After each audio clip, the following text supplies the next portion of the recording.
Et en fait, donc déjà, moi j'ai créé la compagnie en carton en 2013 et donc le nom reflète nos valeurs. Compagnie en carton, l'idée c'est que on veut jouer dans des lieux théâtraux mais aussi dans des lieux non théâtraux et pour ça on a une scénographie super légère, on met tout dans des cartons et on peut aller jouer un peu partout. Et on est beaucoup sur un théâtre pauvre où tout repose sur le jeu des acteurs et des actrices. Et dès le début, il y avait cette volonté de jouer en théâtre mais aussi en dehors des théâtres. Pour moi, c'est important parce qu'il y a toujours un phénomène d'intimidation culturelle. Les scolaires, je pense que c'est à cet endroit-là qu'on travaille sur les représentations de la maladie, du handicap. Et c'est un peu bête, mais plus on s'y prend tôt, plus on plante des petites graines qui ont le temps de germer. Et après, les publics de soignants, pour moi, c'était important de montrer, de faire dialoguer la différence entre l'expertise des médecins et l'expérience des patients et voir vraiment comment c'était complémentaire. Et à partir d'une même réalité, on n'a pas forcément le même point de vue. Et jouer devant des patients-patientes, pour moi, c'était important. Ça paraît très prétentieux et bête, mais moi, je sais que c'est un spectacle comme ça que j'aurais voulu voir quand j'étais plus jeune, de me dire, ok, je suis pas la seule. Par exemple, l'épisode sur la non-observance, je suis pas la seule à galérer à prendre des médicaments.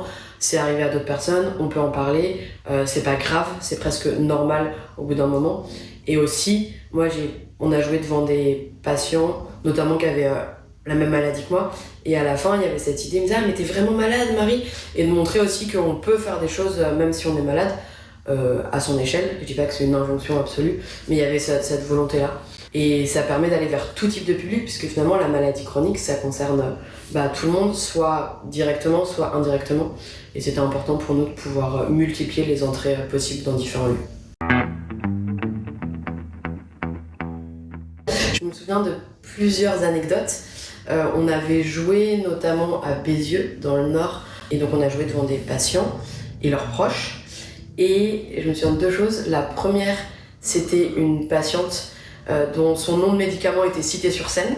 Et du coup, il y avait cette chose, ah ouais, moi aussi, je prends du Néoral. Il y avait une connexion et je pense qu'elle s'attendait pas à ce que ça se passe sur scène. Et une maman qui avait dit, ah mais je comprends pourquoi mon fils est en colère. Et ça, notamment l'épisode qui provoque le plus de compréhension et de changement de regard, je crois que c'est vraiment l'épisode 2 sur la non-observance et sur cette chose de se dire, en fait, c'est beaucoup, c'est trop, on a beau savoir quand on est ado que si on prend pas ces médicaments, c'est pas bien.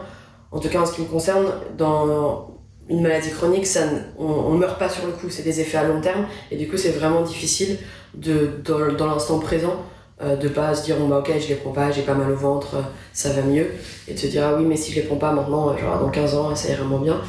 Et je pense que ça a vraiment fait changer le regard des parents et aussi des médecins.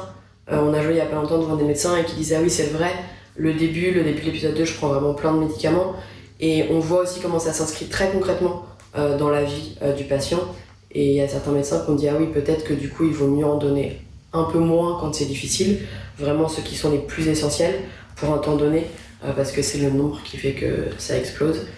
Et je me souviens qu'il y a aussi un médecin qui a dit vous parlez de votre maladie, mais moi je suis diabétologue, et ce que vous avez dit là, ça peut valoir pour 85% de mes patients, puisque le diabète, chaque personne a environ 35 décisions à prendre par jour. Et du coup, je crois que là où ça fait changer le regard, c'est que ça inscrit vraiment qu'est-ce que c'est que la maladie dans la vie quotidienne, et que les gens n'ont pas forcément conscience de ça. Et c'est sur ce point-là, principalement, je pense que les regards changent.